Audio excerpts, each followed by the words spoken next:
Hello class, this is Dr. Reyes-Fournier. We're here to discuss week 2 from your addictions course.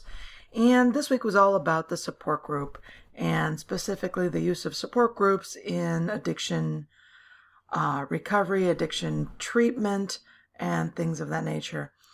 Support groups are used pretty much in every area of mental health, and even in medicine, you'll find support groups all over the place, whether it's from being pregnant to losing a child, to, even giving birth. There's all sorts of support groups.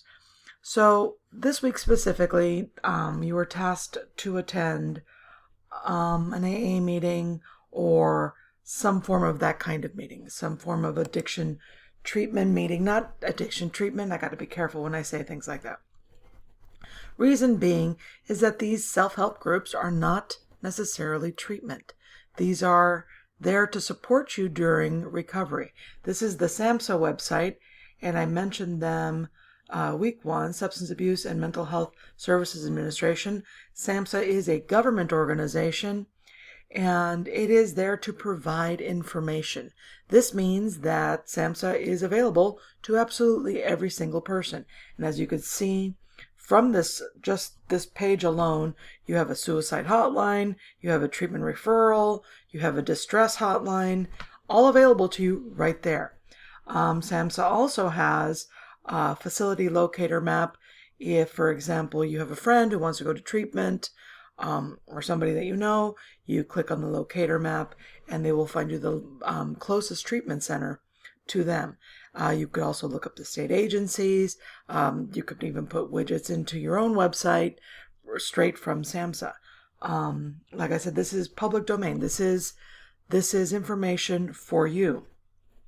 This is also the wonderful website where if you go and click the actual main page, and I'm going to just show you this real quick because SAMHSA is a great place for information.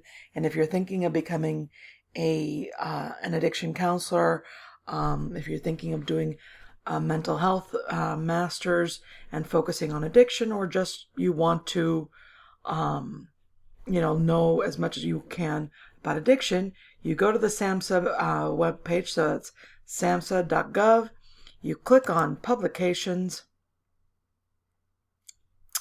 and you wait with your really slow computer. No, here we go. And publications. Here are all these publications, specifically all these products, and you can go through their whole. This is just the tip of the iceberg. You can see there's 150 things for alcohol abuse, HIV/AIDS, infectious diseases, sexual trauma. Substance abuse, sexual trauma. Serious psychological distress. You can find whatever, let's say that you want to become a mental health counselor, or you want to do addiction counseling.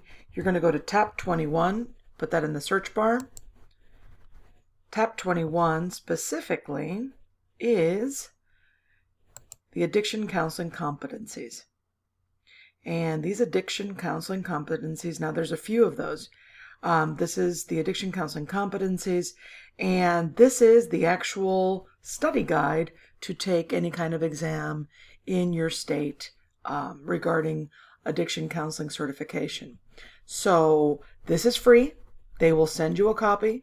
It takes maybe a couple of weeks to get it, or you could download it right onto your computer so you have the digital version instead of, killing a tree and whatnot.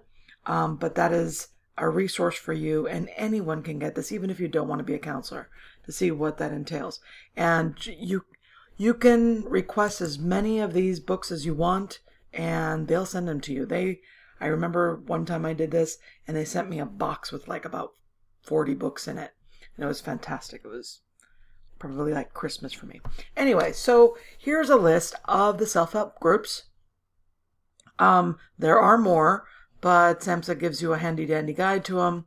So we are going to go straight to Alcoholics Anonymous, which is the most famous one. Now, Here are the 12 steps that are followed in the AA meetings. What makes AA meetings so powerful is the fact that they have a strict guideline on how they run the meetings. They start the same, they're run the same, and they end the same. There are rules of engagement in there. You are not allowed to do certain things. You're encouraged to do others. Another one is you don't have a counselor or whatnot run the meetings. You have a regular person who is a recovering addict run the meetings. Usually they'll request that you're sober for X amount of time, depending on what kind of meeting it is. The 12 steps are also followed by the 12 traditions and the 12 concepts. These are all available to you from aa.org. I happen to be in the Australia one. You could use, they have one for the United States and whatnot. These are the 12 steps. The issue comes with some about the fact that they use the word God. And specifically, they call upon you to admit that you can't do this by yourself and that you need something bigger than you. Now, I have known many individuals who are not religious and or believers of any kind be very successful with AA and NA, despite not believing in God and all that. And they've created their own construct of what something bigger than themselves is. You know, whether it's the universe, whether it's love or something like that. You know, this should not necessarily be what breaks you. This is not necessarily a Christian organization. Just to be very clear, you know, they might mention God, but it's not supposed to really advocate any specific religion. Anyway, so then you're supposed to go through the steps. You enter AA and you find yourself a sponsor who is someone who's been sober for a while, probably at least 2 years, and has been successful in their sobriety. And they will guide you through your steps. And this is a no-nonsense kind of thing. They're not there to counsel you. They're not there to be your friend. They're there to get you to be very honest and humble and to work the steps with you. And once you're done with the 12 steps, you start all over again. There is no being done with AA. Recovery is a lifelong endeavor, and you're never recovered because you never get cured of addiction, according to AA. So that's something to think about.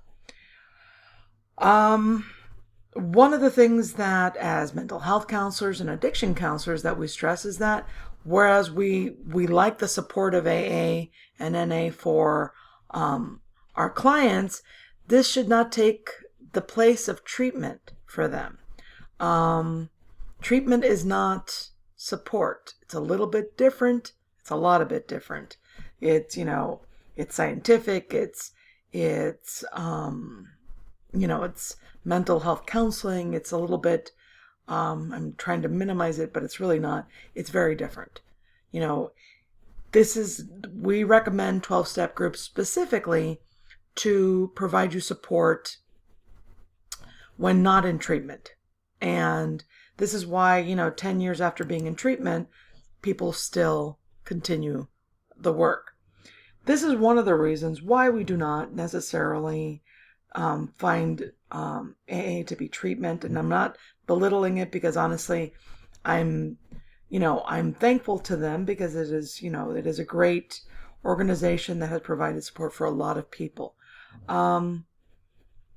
They have found that people who consistently attend meetings on a weekly basis and more than a couple times a week have the more meetings you attend, the higher the chances that you're going to stay clean. And that is an important scientific point. Of course, if you stop attending, then obviously you start going into the risk of relapsing and going back to using. Relapsing, you're going to find, isn't necessarily using.